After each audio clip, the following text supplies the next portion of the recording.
Hi, I'm Susan Tayo. Today we'll be talking about a very interesting topic. In fact, anywhere I go and I mention that topic, people sit up.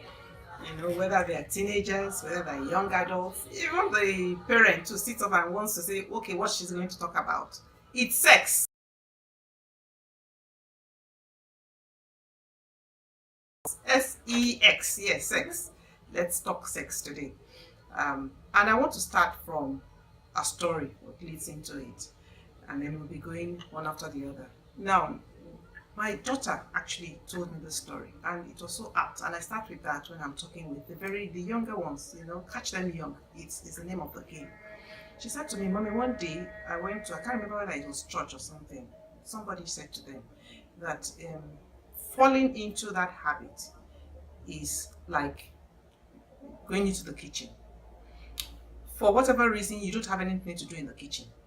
But you're bored, you're not doing anything, so you just stroll into the kitchen. You're not hungry, remember. And then you get into the kitchen.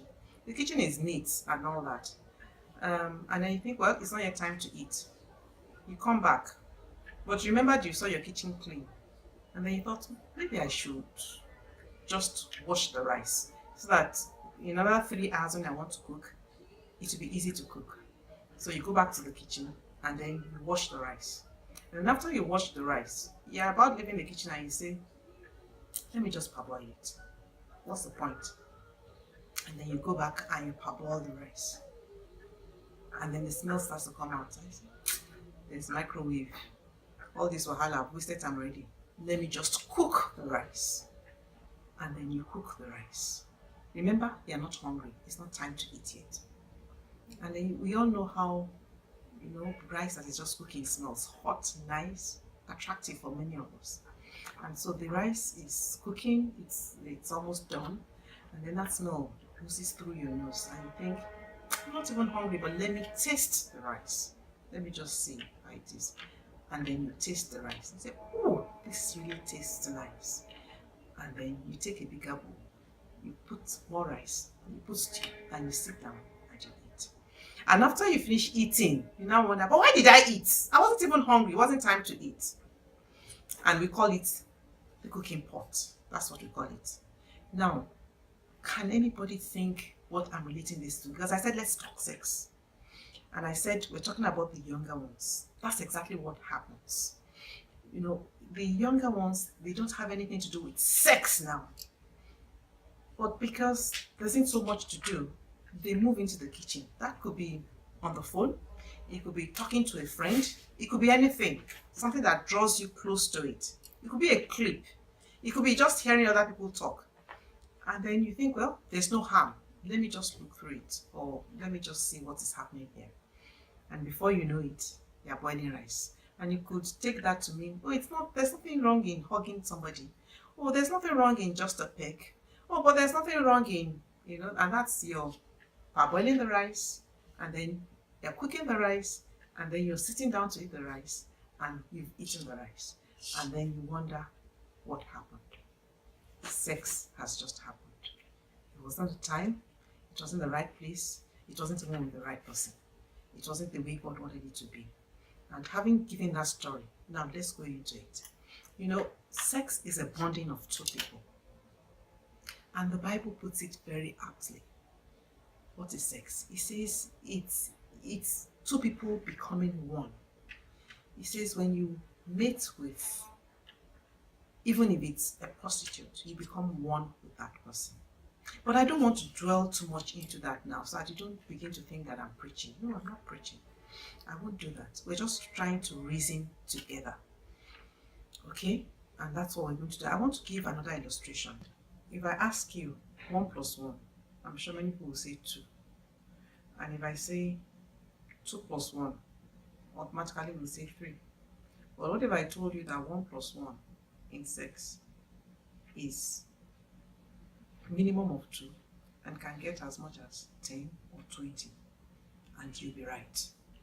If I said 2 plus 1 and you thought it was 3, it could actually be 17, it could be 20. Why? Now, I said before that sex is the bonding together of two people. And for this, we're going to be talking about a male and a female. we're going to restrict ourselves to male and female. Yes. And God says that the two of them shall become one. That's the way he meant it to be.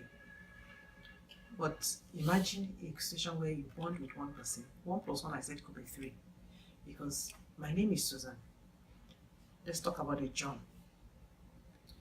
Now, Susan and John will become Susan John. Because it says the two become one. So assume I'm already Susan John. And then the John is already John Susan. Then let's assume that for whatever reason, the John Susan moves away somewhere else. And he meets a Mary. And the Mary is still a Mary, let's assume that. And Mary believes that she's just meeting John. Doesn't realize that she's meeting John Susan. And then there's a bond between Mary and John Susan now, not just John. So John Susan becomes John Susan Mary. But Mary, who is just coming in, is not one. She accidentally becomes Mary John Susan. Automatically she becomes 3. And that's why we said 1 plus 1 is really not even 2. Now let's even assume that Mary had met maybe Peter and Zane and Philip before. So even when Mary was coming, Mary was already married Philip Peter. And then she meets John Susan. Now John Susan thinks it's just John Susan and he's meeting with Mary. But it's because discovers that he doesn't know that he's meeting with Mary, Peter, Philip. And so all of a sudden, both of them become 5.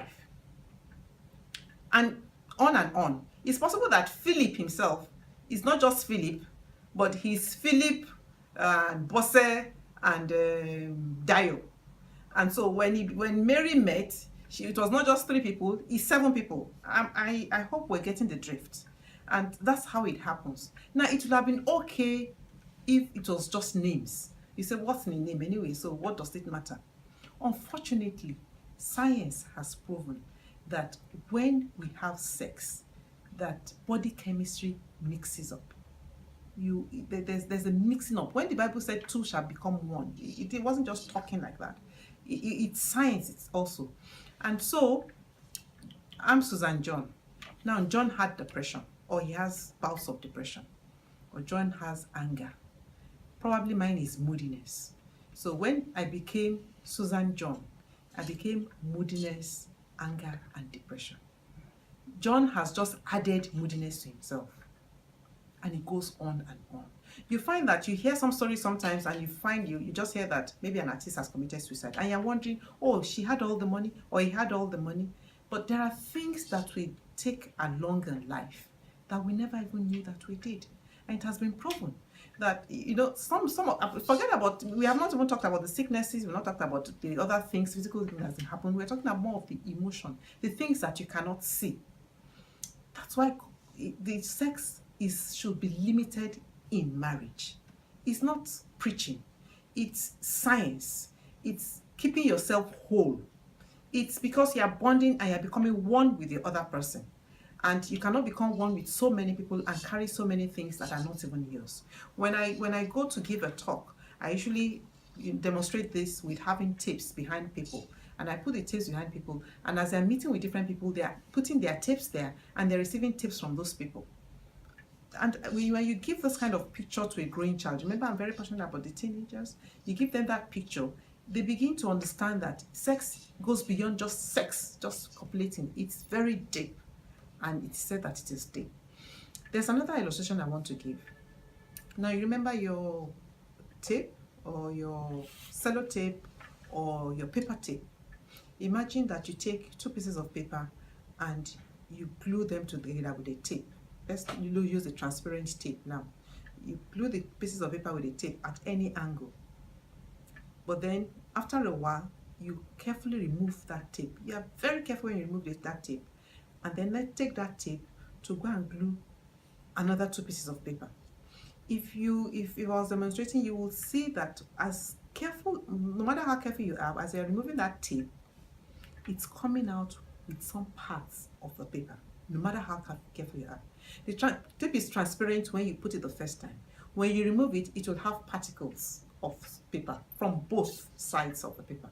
So you take that tape and then you go tape another 2 sheets of paper together. What happens when you remove that tape again? It's taking some parts of those paper. Now, it's not only taking some parts of that paper, it will actually not glue like it used to glue anymore. By the time you do it 2, 3, 4 times, you find that the tape has become paper itself. You try to glue it, it doesn't glue anymore. So it's taking a part of so many things, and it loses what we call bonding capacity. It loses completely the bonding capacity. And that's what happens when we move from one place to the other. Apart from carrying the problems of the people that you are meeting, you're also losing your bonding capacity. And this has been researched. Now, I'm not just saying mine, it's been researched that the more sexual partners that you have, the less bond you can keep, you'll be able to retain with your spouse. Because there has been a lot of pieces of paper gluing to you. Then you're not only going to be comparing one to the other, the satisfaction is actually less. There was a story I was told of a man who, before he got married, and I just say it as a story, it's real life. Before he got married, he not only had sexual, different partners, he also masturbated. And he was prayed for, he wanted to stop it. And people said, oh, once he gets married, then the issue is resolved. You know what happened? When he got married, when he meets with his wife, he would leave the wife on the bed, go to a corner in the restroom and masturbate. He had taken himself to a place where it was difficult for anybody to feel. So, and the woman didn't know, but of course, that when she found out, it was a very painful point. In fact, they had to break up. They broke up at a point. He just couldn't help himself. And no woman wants to find herself in that. And it could be either way. It's not just male and female. It could be the woman that is going on around. Where am I going to? Where I'm going to? I just didn't want to start with no sex. I actually wanted to explain before I get to that angle, for you to understand why it's the best place to have sex is with your spouse. All emotions can be contained because you have told God that you want to marry this person you're getting married to, and you're going to become one. So whatever it is, you learn together, the emotions will be, it's marriage that is strong enough to hold sex. Marriage is strong enough to hold sex. Every other relationship, I tell people that even if you are getting engaged or you're already engaged and you're to be married tomorrow, you are not married. It's not strong enough. Because anything can still happen. Haven't you heard stories of people not coming on their wedding day? It's possible. And it's not even an issue of whether he marries you or not. The marriage bed is undefiled. You can do anything on the marriage bed. So that's where I'm going. That as much as possible, sex is meant for marriage and should be contained within that marriage. The marriage is where you can actually contain sex and you can actually be yourself without any shame. A lot of women I've spoken with, when you ask them, true, they think that a lot of people are having sex, but most unmarried women, not every, after sex with a guy or even the guy, there's a little teeny bit of, have I done the right thing? Because it's giving of yourself completely to somebody that you are not married to. And there's that thing that touches you. What if? For both the male and female. But in marriage, it is contained. I don't want to belabor the issue. I'm sure that you really understand where I'm coming from. And then you say, but in this world where too many people are doing it, even the boyfriend is asking for it, nobody sees anything wrong in it. I tell my children, if 9 out of 10 people are doing something, once you know the thing is wrong, be the one that says no. And that's how, it brings me back to parenting too, that parents can actually help the children because they teach them these things before time. And you learn to say no, learn to keep yourself. In fact, it was very interesting to me. One day I was talking with my children, not kids now, they're in their 20s. And we're talking about, I read this book, and we're talking about sex outside of marriage. And I said something like, keep yourself for your spouse. You know what my second son told me? He said, no, mommy, I'm not keeping myself for my spouse. I'm keeping myself for God. He said, it's beyond keeping yourself for spouse. I haven't learned from him. He says, look, I don't know who I'm going to get married to. I want to marry who God will say I'll marry. But the fact that I've kept myself does not mean that she would have kept herself. But if God says that's the person for me, I would marry. So it's a service unto God, because He created us and we are created in His image. And He says we should keep His temple clean. And that's what we've learned. He says we should keep His temple clean. And I get so many questions. So what do we do? The first thing I say to you is know your boundaries. It takes us to knowing the boundaries. If you know your boundaries, you will know when you're crossing boundaries, and you will know when you should stop. And what are the boundaries? I've divided them into 4. We have the boundary, we have the one above the neck. That's boundary 1. We have boundary 2, from the shoulder to the waist. Boundary 3 is from the waist, to anywhere else. You've crossed the boundary anyway. And then the very first one that I haven't even mentioned is your hands. When I was in university, if you've listened to my other audio videos, you'll find that I said I was this very easygoing person. I was very obedient. And there was a day one of my colleagues came and put his hand out for me to shake him. And I did. I put my hand out. And when he was shaking me, he was doing some things with my hand that I didn't understand. And I was irritated. I didn't even know what it meant. I was irritated. And I wondered, what was he doing with my hand? So I took my hand back. And after that, I don't know for how many years, I refused to shake anybody. So one thing I tell people is that your hands are yours. It is not a must that you shake people. You should be kind to people. You should be courteous. But that does not include your hand. It's part of your body.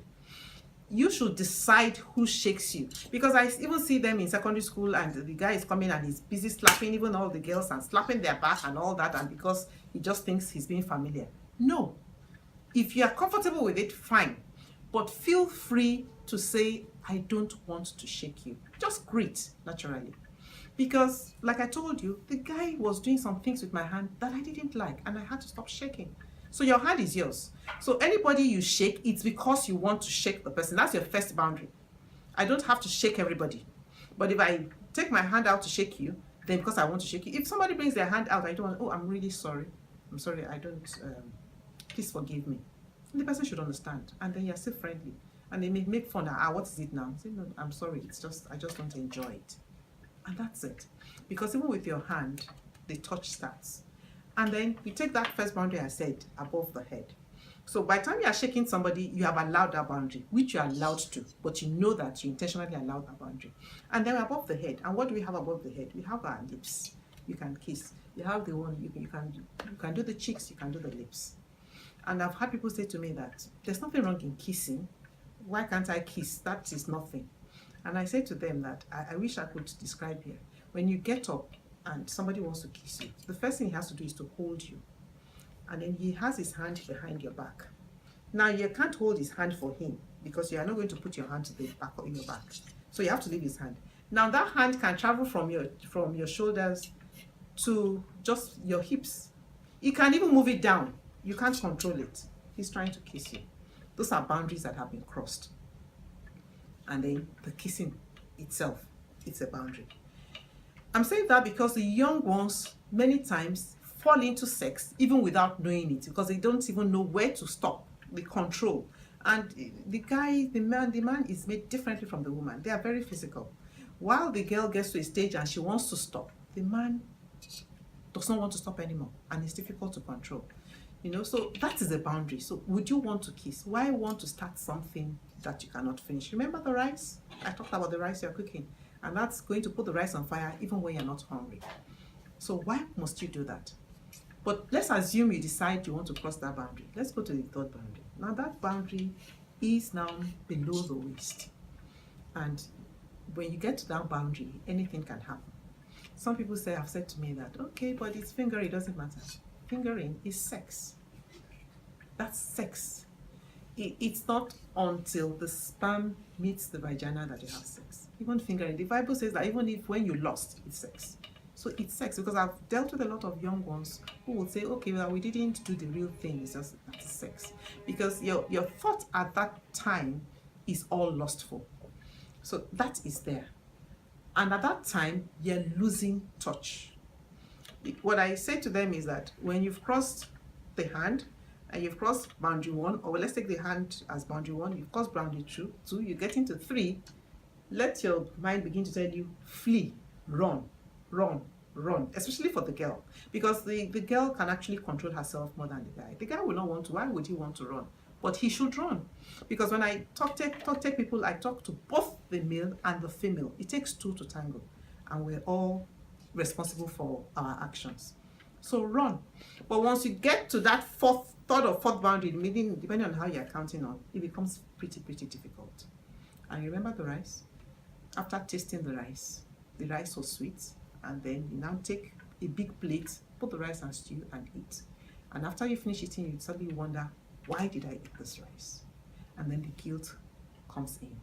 You know, that's when the guilt comes in there. And once you have done one, it's always easier to do the next one, because you lose your innocence. And once you have lost that, it becomes very difficult to get back to it. In fact, guilt moves you into doing it over and over again. And not only doing it over and over again, it actually moves you to try to encourage others to come into your boat to do it over and over again. And remember, the sadness, the depression, the anger, you're going to be getting all sorts of things into yourself that you would have to deal with later in the future. So I want you to go back and think about what I have said. Please DM me. Let's chat about it. Let's talk about it. If you have other angles that you want me to know about, that would be good. But when we come back, we're going to talking about, okay, so you say sex is not good. So what do I do in this place where it's all over the place? How can I keep myself pure, really, sexually pure? What are the things that can help in keeping myself sexually pure? We're going to be discussing those points there. We're going to be using real life experiences. In fact, I'm going to share a story of a woman who got married at 34 and how she was able to keep herself up till that age. It was a battle, it was tough, it wasn't easy. And the things I'm saying, I'm not saying they're easy, they're actually tough in the environment now. It's really tough because you have the TVs, you have the media, you have the social media and all that. So it's actually really tough, and I understand that.